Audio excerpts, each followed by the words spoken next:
Have you ever felt like reading the historical parts of the Bible is, I don't know, a bit like studying for a test? Well, today, we're going to trade that textbook lens for a magnifying glass. We're going to uncover this hidden layer of meaning in these ancient stories, one that goes way beyond just names, dates, and places. But first, let's do a quick time warp. Picture this, you're back in high school history class. It's the night before a huge test. You remember that feeling, right? That frantic cramming, the pressure to just get the facts straight. I mean, this quote just nails it, doesn't it? The goal wasn't some deep, life-changing understanding. No way. It was pure survival. You just had to get the data from the book into your brain long enough to pass that test. So let's be honest for a second. Has reading the historical books of the Bible, like Judges or Kings or even Acts, has it ever felt like that? Like you're just trying to keep all the names and timelines straight, just in case there's a pop quiz? Okay, so here's the big reveal. What if that's the wrong approach entirely? See, the biblical authors weren't trying to write a modern textbook. They had a completely different goal in mind. This really lays it out, right? A modern textbook is all about the what, just the facts. But a biblical historical narrative, man, it's laser focused on the who behind the story and the why it all matters. Its main goal is actually theological. And that brings us to this key idea, theological history. These are stories that are specifically designed to shape how we think and believe about God.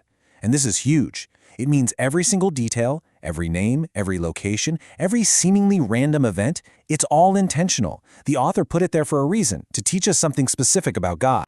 So, this is the crucial mind shift for us. We're not just collecting facts like a historian. We're reading more like detectives on the hunt for clues about God. In this kind of writing, there really are no extra details. Everything serves a purpose. All right, let's put this idea to the test. We're going to use a fantastic example from the very beginning of the book of Ruth. It's time to put on our theological history reading glasses. Okay, let's zoom in on this passage from Ruth. Now, on the surface, these first couple of verses just seem to set the scene. The who, what, and where. But if we look just a little closer, we'll see the author has absolutely packed these lines with rich theological details. The first clue is the time period.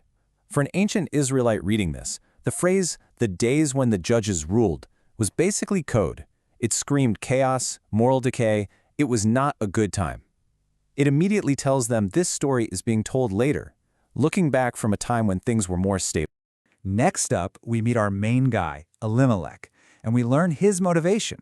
There's a famine, so he's leaving his hometown of Bethlehem. Seems pretty straightforward, right? But let's dig a little deeper. And this is where it gets so cool. The author did not pick these names out of a hat.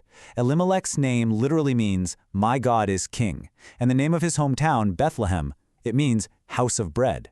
You see the incredible irony the author is setting up here?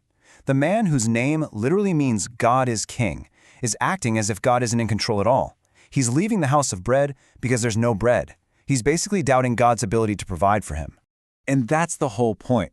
The author uses these little details to make the story intensely personal. He's not just telling us about some guy named Elimelech, he's forcing us to look in the mirror and ask ourselves, when things get tough, do I really live like God is king? Or do I try to take control and run just like Elimelech did?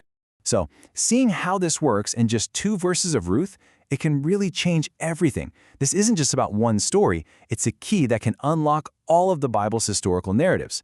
Let's wrap this up with the main takeaway.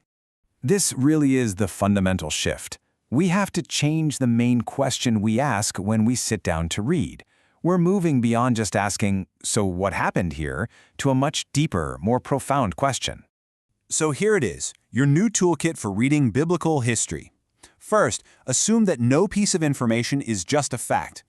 Second, pay super close attention to those seemingly extra details, like the names of people and places. And most importantly, always ask the one question that changes everything. This right here is the master key. This is the question that unlocks the deeper meaning. Always be asking, how is this story informing my theology?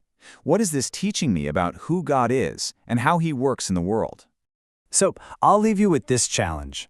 Think of a Bible story you know really well, maybe David and Goliath, or Noah's Ark, or even Jonah.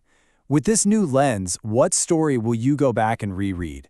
What hidden truths about God are just waiting there for you to discover?